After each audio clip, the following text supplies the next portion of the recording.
반갑습니다. 올해 청년부 설교 두 번째 맡았습니다. 오늘 제가 하는 설교는 이제 제목이 위에 떠 있나요? 혹시 영어로 제가 제목을 보내서 멋있게 Purity and Unity, 성결과 연합이라는 이 제목을 했습니다. 오늘 읽은 이제 본문은 요한복음 17장이에요. 17장. 근데 요한복음 17장이 이제 무슨 장인지 아세요? 예수님이 십자가에 잡히시기 전날 성찬식을 마치시고 제자들을 위해서 마지막 기도를 하신 장입니다. 그래서 17장 전체가 예수님의 최후의 기도예요. 그래서 이 기도를 어떤 분들 신학자들은 이제 좀 부풀리기 좋아하잖아요. 그래서 이걸 대제사장의 기도 이렇게 얘기를 합니다. 자기 몸을 어린 양처럼 인류를 위한 속죄 제물로 내놓기로 결심하시면서 자기 속죄를 근거로 해서 하나님께 제자들을 위해서 기도했는데 거룩하기를 위해서 기도하셨고 하나 되기를 위해서 기도하셨는데 이게 대제사장의 기도다 이렇게 돼 있어요. 그래서 이 표현이 좀 좋아요. 대제사장의 기도다. 요한복음 17장의 예수님의 기도는 두 가지 주제입니다. 퓨리티를 위한 기도, 즉 성결을 위한 기도예요. 제자들이 거룩하게 되기를. 두 번째는 이제 유니티, 하나 되기를 위한 기도입니다.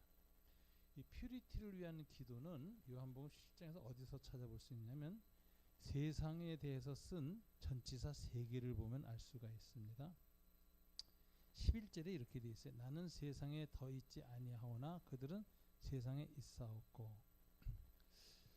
이 세상이란 단어 앞에다 예수님이 제자들, 그들은 해서 이제 they 이렇게 하는 거거든요. 그래서 전치사를 썼는데 맨 처음에 not out of the world. 그들은 세상에 밖에 있지 않습니다. 세상을 떠나 있지 않습니다. out of the world. 이거 우리가 기억해야 돼요. 우리 그리스도인들은 세상 밖에 있는 존재가 아니다. 세계 내 존재다. 이걸 알아야 돼요. 교회는 수도원도 아닙니다. 또 사막 수도원도 아니고 일상에서 분리된 공동체가 아니에요. 교회는 하나님께서 우리 그리스도인들이 맨날 수도원에 가 있거나 기도원에 가 있거나 일상과 분리된 삶을 살기를 원치 않습니다. 그래서 그리스도인들이 직업도 가져야 되고 세상 안에서 또 세상 안에서 어떤 역할을 맡아서 봉사도 해야 되고 이 일을 다 하도록 그렇게 가지셨기 때문에 세상을 떠나는 걸 주님이 원하지 않습니다. 사도 바울도 내가 세상을 떠나 있기를 원하지 않는다 이런 말을 썼어요. 가끔 피정일이든지 캐톨릭에서 또는 개신교에서 기도하기 위해서 잠시 일상을 떠나서 기도원에 가거나 이렇게 수양하러 가는 건 괜찮아요. 그건 돌아오기 위한 힘을 얻기 위한 거니까 그건 괜찮지만 내내 떨어져 있는 건 주님이 원하는 삶이 아닙니다. 많은 사람들이 이제 세상과 분리된 공동체 안에서 살아가는 삶을 그리스도인의 가장 완벽한 삶으로 여길 때가 있었어요. 저도 이제 영국에 있는 공동체에 한번 가 있으려고 그랬던 적도 있었고 그렇게 분리된 공동체들의 그 삶과 생활에 대해서 굉장히 로망이 있었어요. 그런데 그 기회는 없었고 방문만 했었는데 하여튼 제가 느낀 건 그러나 주님은 우리 그리스도인들이 세상 밖에 있기를 원하지 않는다. 그걸 알아야 됩니다. 그래서 주님은 두 번째 전치사가 뭐냐면 그들은 세상 안에 있사옵나이다. 그들은 세상에 있사옵고 나는 아버지께로 가옵나니 라고 11절에서 말했어요. In the world. 세상 안에 있다. 우리 세상 안에 있어요. 직장 생활하고 가정 생활하고 여러 가지 일을 하면서 세상 안에서 살아가도록 하나님이 우리의 삶의 자리를 세상 안에 두셨습니다. 그래서 세상 안에 두셨을 때 주님이 나를 어떤 사역을 감당하도록 부르셨는가를 아는 것은 주님이 내게 어떤 그 탤런트를 주셨는가를 보면 알아요. 재능이란 건 타고날 때 그 사람이 유전적으로나 또는 환경적으로 개발된 겁니다. 이걸 탤런트, 재능이라 그러죠. 자기 재능이 MBTI도 해보고 다 해보는데 내 재능이 어느 쪽에 있는가 알 수 있어요. 그리고 재능에 맞는 직업을 택하면 대체로 직장이 힘들지 않고 재미있어요. 나하고 맞기 때문에. 그래서 재미로 일을 하면은 그런 사람은 감당하지 못합니다. 의무로 일하거나 열심히 억지로 열심히 하는 사람보다 재미있어서 하는 사람은 못 말리는 거예요. 그래서 세상에서 대부분 성공하는 사람들 보면은 재미있어서 하는 사람이에요. 너무 재미있어서 홀랑 빠져서 그런 사람이 이제 말하자면 엘리트도 되고 새로운 영역을 개척하기도 하고 이렇게 되는데 정말 그 재능이 뭐냐 이거 잘 봐야 됩니다. 그래서 뭐 MBTI도 하고 뭐 여러 가지 경험을 해보고 주변 사람들 선배들 또 인생을 살아본 사람들이 딱 보면 그 사람 재능을 알아봐요. 상담도 하고 그래서 자기 재능을 맞춰서 진로를 결정하라. 그래서 이제 돈 많이 번다. 그래가지고 무조건 의사 되지 마세요. 제가 그 고등학교 때 고등학부 전도사 할 때 가르쳤던 학생이 하나 아버지가 의사예요. 병원 원장. 억지로 걔를 그냥 그 의사 만들었는데 걔는 그 이상하더라고. 고등학교 2학년 때부터 박윤선 목사님의 주석책을 봐요. 성경 주석을. 그렇게 말씀에 빠졌는데 아버지가 억지로 의대 보낸 거야. 2년 만에 중퇴하고요. 저기 갔습니다. 성공회 신부가 됐습니다. 제가 마지막 본 게 참 어떻게 되는지 모르겠는데 운동하다가 도망갈 때 저한테 와서 자금을 얻어서 도망간 게 마지막 거였어요. 그 후로 연락이 없어요. 지금도 항상 생각나요. 그 녀석 지금 뭐하고 있나.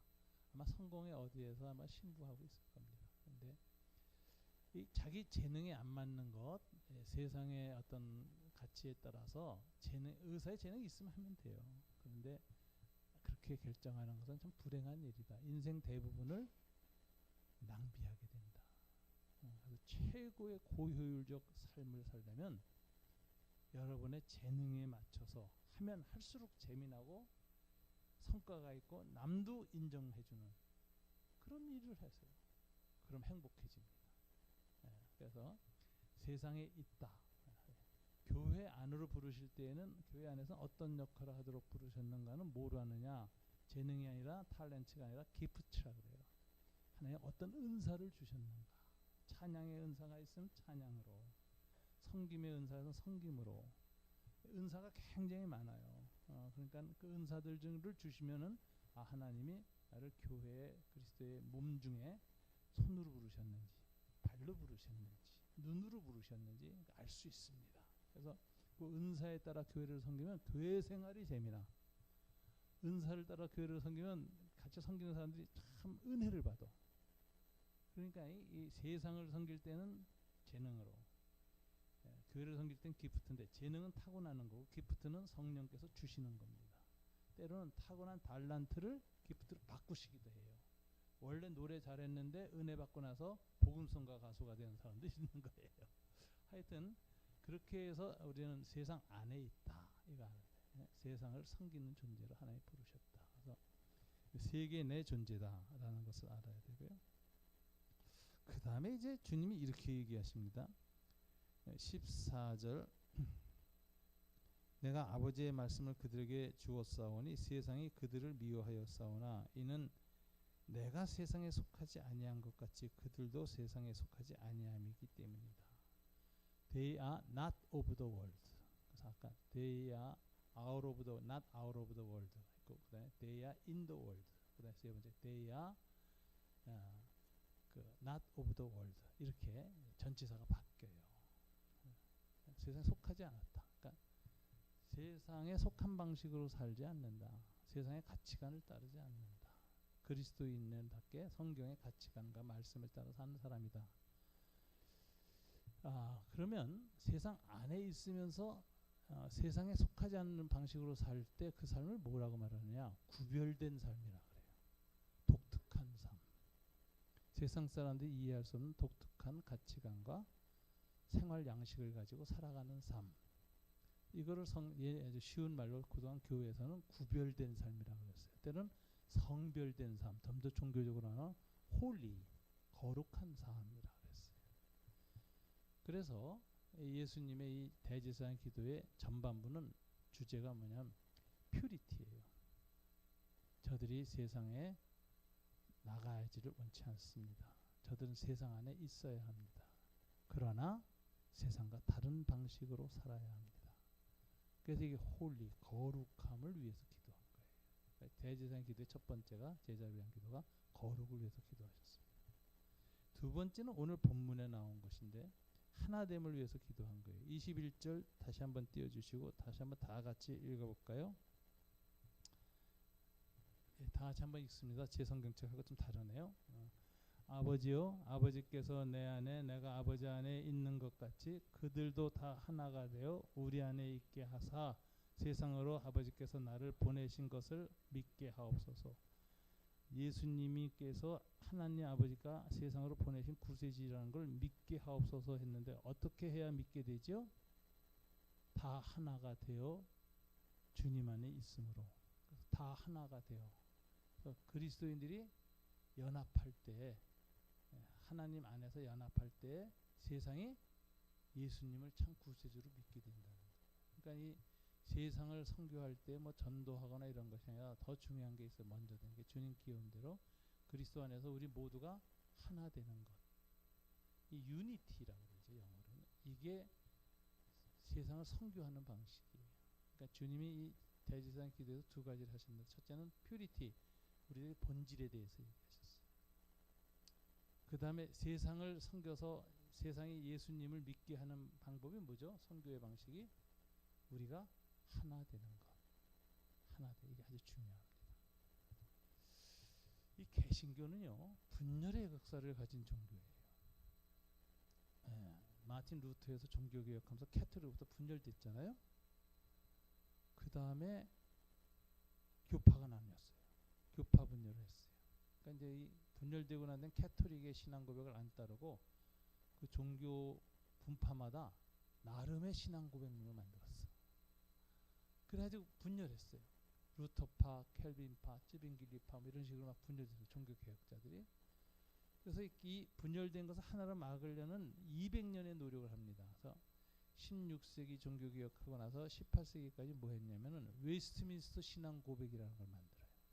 200년 동안 한 신앙 고백문을 만들려고 무엇이 노력해서 드디어 통합했습니다. 그래서 뭐 요즘 교회에서 다 웨스트민스터 신앙 고백이라는 거 한번 들어보셨죠? 한 번도 안 읽어봤죠? 예, 저도 다 안 읽어봤어요. 목사들 때 서약하는 본문만 읽어봤어요. 근데 하여튼 그 왜 그러냐면 그걸 이제 고백 신학이라고 하는데 confessional theology라고 하는데 신앙 고백을 일치시키기 위해서 200년간 노력해서 나온 그 신학적인 모든 노력이 문서로 담긴 게 웨스트민스터 신앙 고백이에요.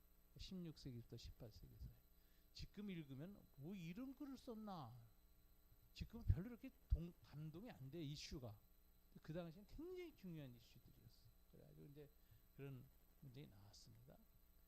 그 다음에 이제 19세기 와서는 이제 그 감리교 부흥운동이 일어났어요. 18세기에 가장 유명한 사건은 이제 산업혁명이죠. 그러면서 가난한 자와 그 전까지는 신분제 사회였는데 노예, 뭐 백작, 후작 뭐 이런 식으로 18세기 이후에는 신분제는 사라지고 이데올로기에 의한 계급이 나왔어요. 자본가냐 노동가냐. 그리고 시골에 있던 사람들이 전부 그저 서울로 런던으로 올라와서 노동자로 군락한 거예요. 농촌은 무너지고 그거 이제 낭만주의, 후기 낭만주의. 농촌의 쇠락을 보면서 그 아름다움을 기억하려고 애써서 그린 사람들. 그 뭐 저 밀밭에서의 기도 뭐 이런 거 있잖아요. 다 유명한 그림들이 다 그 그때 나온 거예요. 그러니까 사라져가는 산업 사회가 이제 도래해서 사라져가는 옛 아날로그 이 문명, 농경 문명, 자연의 문명에 대한 강한 그리움을 회상시키는 그림들이 나와요. 그게 이제 소위 낭만주의 운동이라는 거죠. 낭만주의 운동. 로맨티시즘. 과거에 대한 감상을 가지고 뭐 작가는 헤르만 헤세 같은 사람들 그 후기 낭만주의 사람들 이런 낭만주의가 딱 들어오는데 그때는 사람들이 다 자아가 변했어요. 그냥 그전까지 신분적 자아였어요. 노예냐 주인이냐. 근데 그때부터는 이데올로기적 자아로 바뀐 거예요. 자본가냐 노동자냐. 그런데 와가지고 도시에 와서 농촌에서 와가지고 어린아이들도 그 당시 노동법이 없었기 때문에 하루 종일 일을 혹사당했고 뭐 노동법 없었어요. 나중에 생긴 거지. 얼마나 착취를 당했는지 몰라요. 농민들이 도시에 와서 노동자가 돼서. 그래가지고 고통을 받고 새로운 부르주아가 과거의 귀족을 대신해서 지배자로 나타나고 탐욕을 들여서 아예 영국이나 서방의 모든 교회의 신자들이 새로운 부르주아 그룹으로 상승했어요. 원래 개신교 신자들은 대부분 귀족들이 아니라 16세기, 18세기는 중간계층에서 상인, 의사, 산업가 이런 사람들이었어요. 그리고 16세기, 18세기에는 귀족들은 전부 캐토릭시즘이었어요. 그런데 개신교는 대부분 이 중산층이었거든. 이 사람들이 19세기 들어서서는 지배자가 된 거예요. 이제 새로운 지배자, 부르주아가 된 거예요. 부자가 됐고 산업가가 됐고 자본가가 됐어요. 그래서 교회가 타락을 시작해. 교회가 그때부터 타락했다니까 돈에. 그런데 그걸 보고 하나님이 탄식하셔서 보낸 운동이 뭐냐? 요한 웨슬레 또는 대각성 운동 같은 유명한 회개 운동이에요. 우리 교회가 이렇게 하나님보다는 돈을 우상숭배하고 타락하고 음란하고 부패하고 탐욕에 사로잡혀서 되겠느냐. 대회개 운동이 일어나는데요. 요한 웨슬레가 설교할 때 그 설교가 얼마나 대단했는지 사람들이 마차 위에서 회개하다가 굴러떨어지는 기부인들이 있었어요. 휘필드라는 이 장로교 출신의 부흥사가 그 당시에 또 요한 웨슬레하고 같이 미국 전역과 영국 이걸 다 돌면서 그 설교, 그 당시 마이크도 없었거든요. 목소리가 아마 굉장히 좋았던 것 같아요. 그래서 설교를 하는데 사람들이 설교 듣다가 가슴에 찔려서 회개하다 마리에서 굴러떨어진 사람들이 부지기수였어요.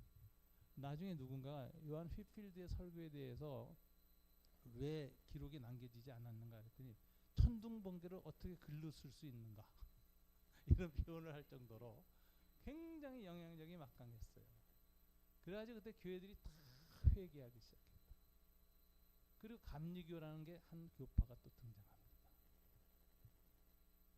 한국 교회는 장로교가 들어왔는데 이 감리교, 장로교, 뭐 감리 다 온 교파가 다 서구 교회가 이미 다 분열했어요. 그 분열한 게 다 선교사들을 따로 보내니까 다 들어왔는데 한국 교회는 그나마 선교사들끼리 싸우지 않고 도를 나눠서 선교를 했어요.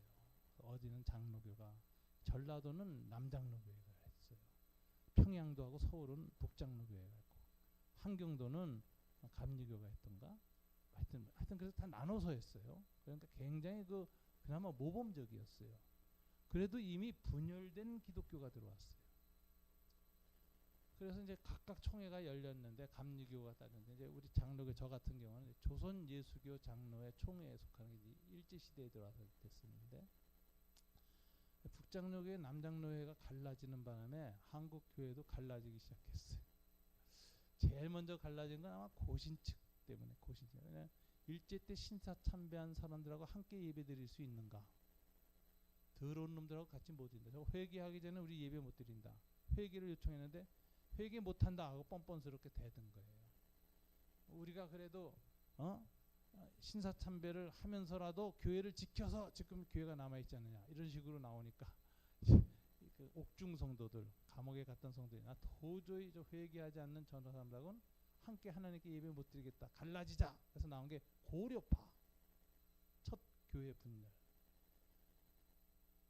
그 다음에 이제 세계 교회가 그 WCC 가입 문제로 갈라졌는데 그게 WCC 들어가서 에큐메니칼 교회의 일치를 지켜야 된다 하는 게 통합 측 한경직 목사님 무슨 소리냐? WCC는 공산주의를 받아들이고 있고 동유럽의 소련 치하에 들어가 있던 폴란드라든가 헝가리 여기 장로교 교인들을 다 회원으로 받아들이고 친공산주의적 색깔을 띠는데 어떻게 공산당과 함께 예배를 드릴 수 있느냐? 이탈하자. 그래서 나온 게 합동측이라고. 그건 총신. 사당동 총신이라고 그러죠. 그 다음에 이제 장신은 이제 광나루 신학교.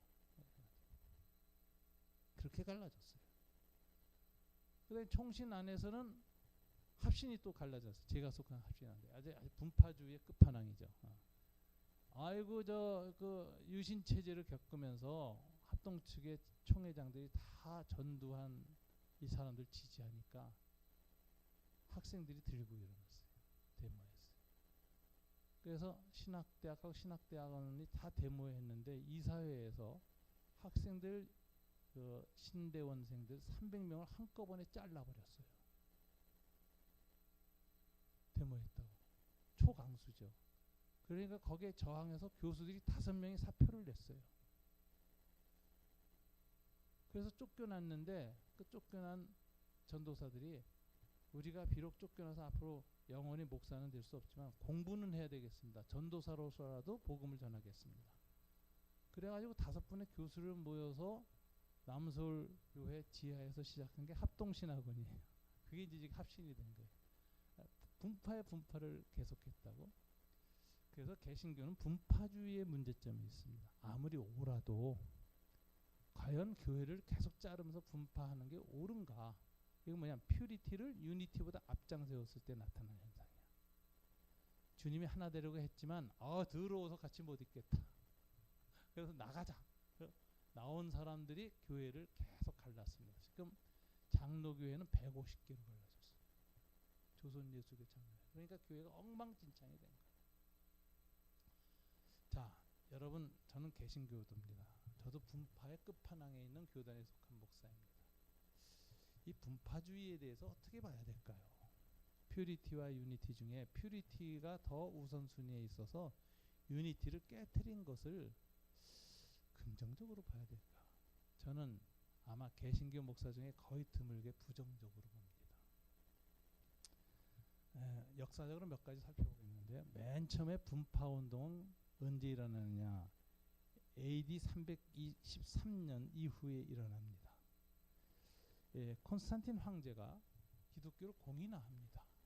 그래서 예수를 믿게 되는데 그러자 무슨 일이 생겼느냐? 핍박이 없어지니까 로마의 귀족들도 교회에 나오기 시작하고 숨어있던 그리스도인들 다 이제 지상으로 나왔어요.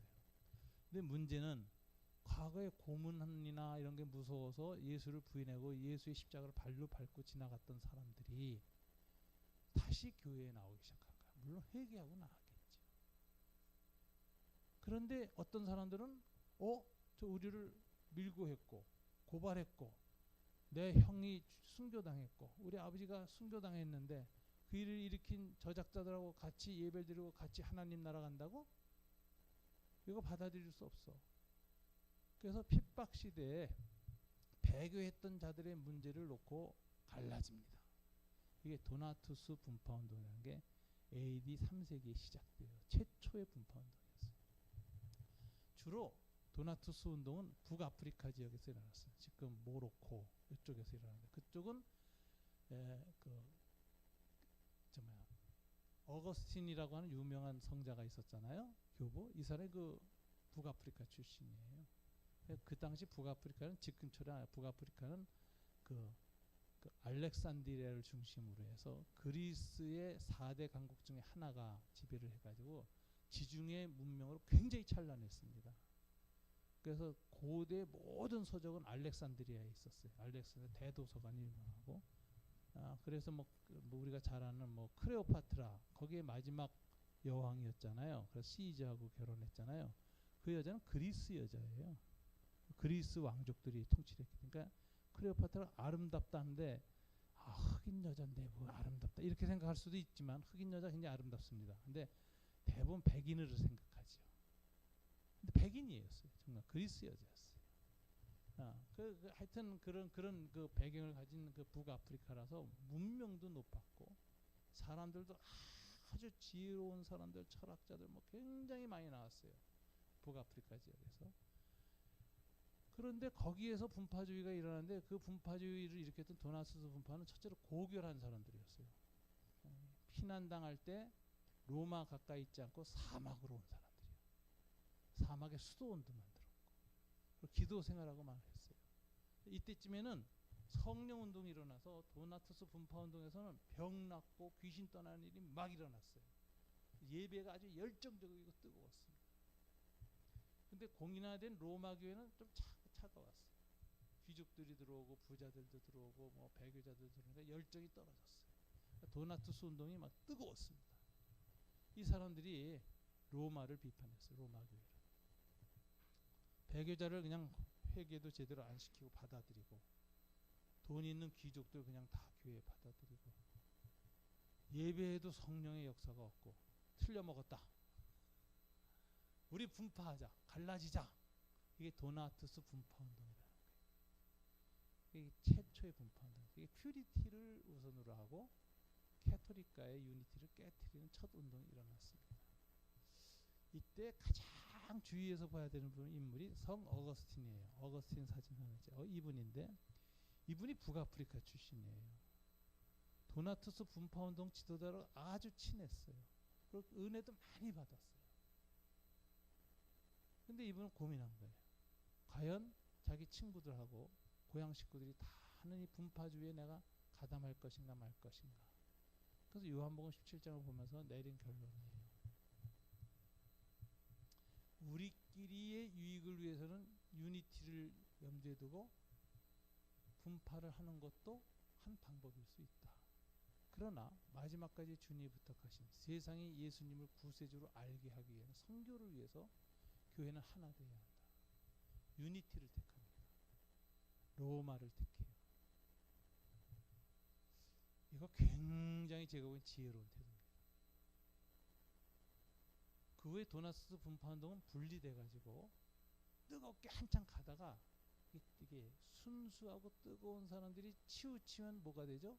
극우가 돼요. 이단이 돼버렸어요. 아직 역사 속에 사라졌어요. 그 사건은 분파를 하면 균형을 잃어버린다. 교훈을 남겼습니다. 어거스틴이 옳았습니다. 칼빈과 루터는 분파하려고 하지 않았어요. 어떻게든지 캐토릭 안에 남으려고 했어요. 개혁운동으로. 그런데 로마 교황이 그들을 파문했어요. 16세기 당시 파문이라는 건 아무나 와서 주님의 이름으로 심판, 칼로 찔러 죽여도, 암살을 해도 용서받는 죄가 파문이에요. 사탄으로 정죄한 거예요. 사탄의 무리로. 파문을 했기 때문에 이분들이 다시 돌아가려고 애를 쓰지만 받아들여주질 않습니다. 너 들어오려면 니네들이 주장했던 개신교 신앙 고백을 포기해라. 그러면 캐토릭 다시 받아주겠다. 그런데 진리를 어떻게 포기할 수 있습니까? 그래서 이 루터파, 켈빈파 같은 개신교가 나왔는데, 이거는 역사적으로 분파주의로 스스로 분파한 게 아니라 쫓아냈기 때문에 어쩔 수 없이 일어난 결과예요. 그래서 그 이해를 좀 상당히 많이 합니다. 사실 칼빈이나 루터는 쫓겨난 사람들끼리도 하나가 되려고 굉장히 연합운동에 애를 썼어요. 죽을 때까지. 근데 어쨌든 결과적 분파가 됐습니다. 근데 결과적 분파를 하다 보니까 개신교는 아까도 말한 것처럼 유니티를 주장하면서 분파하는 일이 익숙해졌어요. 계속 분파해가지고 지금 이 꼴이 됐어요. 개신교는 무정부주의예요. 교회마다 다 달라요. 목사가 어느 교회에서 음란하거나 돈 횡령했잖아요. 그 교단에서 노예에서 치리하고 목사적이 뺏으려고 그러면 치리하기 전에 교단 이탈을 합니다. 그럼 이탈했기 때문에 치리 못해요. 그럼 다른 교단에 가요. 다른 교회에서 안 받아줘야 되는데 받아줘요. 또 교회가 크고 뭐 헌금 많이 하면. 목사들을 갖다가 정죄를 못하는 상황이 온 거예요. 그래서 이 분열했기 때문에 퓨리티를 잃어버렸어요. 오히려 퓨리티를 위해서 분열했는데 분열의 결과는 퓨리티를 상실한 거야. 신학교가 산지사방에 많고 교회가 무정부 상태로 가버렸어요. 개신교 회개해야 되는 겁니다. 이제 그 400년, 500년 지나갔는데 저는 반성해야 된다고 생각해요. 과연 어쩔 수 없는 분파였지만 합칠 수 있을 때 다시 합치는 노력을 해서 캐토릭으로 합치는 것도 좋았을 텐데, 그런 생각을 해요. 로만 캐토릭은 교황 바울의 칙령을 통해서 무슨 얘기냐면, 그 전까지는 16세기부터 20세기까지 우리를 이단이라고 불렀어요. 개신교를. 신의 저주를 받은 자들, 구원 못 받는 자들, 이단이라는 거죠. 근데 그게 1950 몇 년에 바뀌었어요. 그래서 로마 교황청 칙령이 나왔어요. 다른 방식으로 믿는 형제들이라고 용어를 바꿨어요. 난 그때부터 개신교가 로만 캐톨릭과의 대화를 시작했어야 한다고 생각해요. 안 했어요. 지금까지 안 하고 있어요. 제가 개신교 지도자였으면 했을 거예요. 저쪽에서 우리를 이제 이단으로 보지 않고 다른 방식으로 믿는 형제들이라고 표현했다면 교황 칙령으로 이건 대화를 해야지. 그리고 우리가 하나 되게 하는 노력을 해야지. 또는 조직적으로 하나 되지 못하더라도 통합된 어떤 더 큰 교회 조직을 캐톨릭하고 개신교가 합쳐서 새로운 이름으로 만들 수도 있겠지. 캐톨릭도 보면요, 그 안에 수많은 교단이 있어요. 성 프란시스코 회, 무슨 회, 무슨 회. 그래서 여러분 그 캐톨릭 교인들이 모이는 행사할 때 가보면 전 세계에서 피부 색깔이 다 다르고 다 다른 사제들이 모이는데 이 교단 그 안에 속한 그 종단이 있어요. 종단이라 그러는데 종단마다 다 옷이 달라요. 모이면 만국 온 컬러가 다 나와. 그래서 대단히 볼만합니다. 야, 저렇게 옷 입나 저렇게 옷 입나. 기도도 다 다르고. 그래도 한 캐톨릭이에요. 개신교도 그렇게 할 수 있었다고 는 생각해요. 그런데 그 기회를 개신교는 못 놓치는데 이유가 뭐냐? 우리끼리 너무 분열해버려서 그런 것조차도 추진할 힘이 우린 없어요. 오늘날 개신교 현실입니다.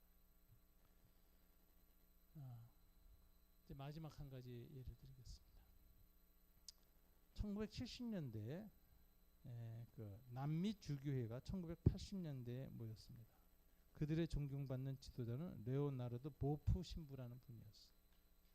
이분은 소위 해방신학을 창설하신 분이에요. 서구 제국주의에서 남미가 형편없이 파시즘 정권이 들어서고 인권을 탄압하고 억압하고 남미의 전에 캐톨릭 귀족 출신이고 지주였던 사람들이 군부 독재를 지지하면서 계속 민중을 약탈하고 수탈할 때 그 가난한 사람들을 위해서 어떻게 할 것인가. 그래서 그때 그 교회 신부들이 전부 민중 속으로 들어갔어요. 그리고 그들이 한 신학은 해방 신학이었어요. 예수 그리스도의 복음으로 사회적인 모든 억압을 해체하자. 자유를 주자. 인권 운동하고 여성 운동하고 노동 운동하고 하는 해방 신학을 신부들이 다 해방 신학을 했어요. 현장에 들어갔어요. 그들에게 신학적으로 다 그걸 준 사람이 보프 신부였어요. 이게 로만 카톨릭에서 눈에 거슬렸을까요? 안 거슬렸을까요? 보프 신부. 그 미국, 영국, 뭐 이렇게 프랑스 중심으로 했던 그 캐톨릭의 중심 서구 중심국가 유럽의 캐톨릭은 이단이었어요. 거의 루터, 캘빈 이후에 새로운 이단이 남미에서 거대한 세력으로 떠오른 거예요. 그래서 캐톨릭은 보프 신부를 교회의 유니티를 깨뜨린 자로 얘기하면서 청문회를 열었습니다. 1984년 로마 카톨릭 교회 최고 법정인 바티칸의 청문회에 보프 신부를 불렀습니다. 그리고 1985년에는 그의 보프 신부의 책 가운데서 수많은 것에 대해서 단죄를 했습니다. 이건 죄된 주장이다. 이렇게 했습니다. 그 후에 정중한 함구령이라는 그 문서가 나왔어요. 교황청부터 처벌받았을 때 앞으로 일체 말하지 말라. 보프는 교회에 말하지 말라. 설교 다 금지했습니다.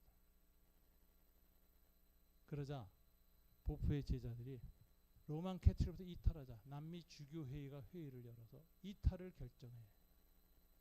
그때 보프 신부가 어떻게 했을까요? 이게 참 저는 깜짝 놀랐어요. 최근 세사의 교회사를 보면서 감동받은 게 보프 신부의 태도예요. 어거스틴하고 똑같아요. 우리가 옳다. 그러나 분리해서는 안 된다. 분리하는 순간 우리의 옳음은 부정당한다. 우리는 로만 캐톨릭 교회 안에 남아서 계속 개혁해야 한다. 교단을 나가서는 안 된다. 그런 신부님 항구령을 내렸고 그렇게 했는데 어떻게 하시겠습니까? 내가 신부이기 때문에 항구령을 내린 것이다. 나는 오늘로써 신부를 벗어나겠다. 평민으로 돌아가겠다. 평신도가 되면 마음대로 말할 수 있다. 사제직을 내려놓습니다. 아, 참 대단한 결정이었어요. 저는 감동 먹었습니다. 그는 이렇게 말했어요. 나는 나의 신학을 가지고 혼자 있기보다는 교회 그리고 가난한 이들과 밑바닥에 있는 바닥 공동체들의 교회와 함께 있겠다. 그래서 사제직을 내려놓고 그리고 남미 주교회의와 가톨릭의 분리를 막았고 그리고 계속해서 개혁운동을 했습니다. 누가 옳았나요? 포프가 옳았습니다. 그래서 지금 성 프란시스코 교황은 브라질 출신의 신부입니다. 프란치스코. 네. 참 그래서 저는 우리가 인생을 살아갈 때 옳다고 생각해서 함부로 공동체에서 이탈하는 거 굉장히 조심해야 된다고 생각하는 입장이에요. 이탈하면 개혁을 목표로 이탈했는데 이탈하는 순간 머리는 개혁인데 발바닥은 생존이 돼버립니다. 생존에 시달리느라 개혁 못해요. 그래서 교회의 전통과 자산을 잘 사용해서 계속 주님의 뜻대로 순종하게 하는 일에 애쓰는 것이 좋은 태도입니다. 여러분 직장생활 하실 때 힘들고 때려치고 나가고 싶죠? 젊었을 때 참 나가기 싫죠. 저도 그런 기질이 강한 사람이었어요. 탁 버리고 나가. 잘 떠나요 제가. 그런데 살다가 보니까 느낀 게 있어요. 떠난 때가 있어요. 하나님 떠나러 갈 때가. 그런데 절대로 달리는 버스에서 창문 열고 뛰어내리면 안 된다. 그럼 몸 다치고 다음 버스가 안 와. 지나가. 그리고 다음 정류장까지 버스 서는 데까지 비바람에 시달리면서 걸어가야 돼. 온 가족 데리고. 그러면 하나님의 뜻이 이 버스는 더럽고 더 가면 안 된다. 라고 명령이 기도하다가 딱 확신이 왔을 땐 언제 내려야죠? 다음 정류장에서 내려야 돼. 인내하고 기다려 때와 시간을 잘 봐. 정류장에 내리면 다음 버스가 와요. 대안 없이 뛰쳐나가지 말라고. 승질 난다고 팍 그냥 직장 버리고 나오지 말라고. 그럼 다음 자리까지 갈 때까지 개고생합니다. 최근에 우리 후배 목사 이제 거의 60 다 되었는데 개척하고 뛰쳐나갔다 고생 많이 한 사람이야. 나한테 전화 와서 목사님 안녕하세요. 아유 그래 잘 있어. 나 이제 은퇴야. 아유 목사님 축하드립니다. 그런데 이렇게 얘기해. 목사님 정류장에서 꼭 내리라는 말씀이 계속 기억납니다. 여러분한테도 젊기 때문에 제가 알아요. 대안 없이 움직이지 마라. 움직일 땐 대안을 세우고 버스 스탑에서 내려라. 그래야 세월 낭비하지 않고 에너지 낭비하지 않고 계속 뭔가를 이루어갈 수 있어요. 유니티 중요합니다. 이 유니티를 강조하면 퓨리티 때에 그 더러울 때 더러운 공동체 안에서 유니티 때문에 참고 견디잖아요. 이익이 있어요. 제가 아주 목사 장로가 싸우고 뭐 난리 나는 교회에 제가 있었어요. 예배를 둘둘 나눠서 막 싸우는 강대 싸움, 아래층하고 이층으로 막 싸우죠. 제가 거기 있었는데 참 기도하면서 버텼는데 버틴 이유 중에 하나는 주님이 떠나라는 사인을 안 줘서 버텼어요. 사실 버스 스탑이 아닌 거야.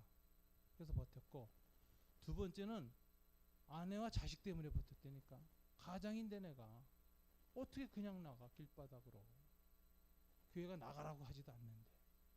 그래서 생존 때문에 버텼어요. 제 친구들은 부인이 의사인 사람 많았어요.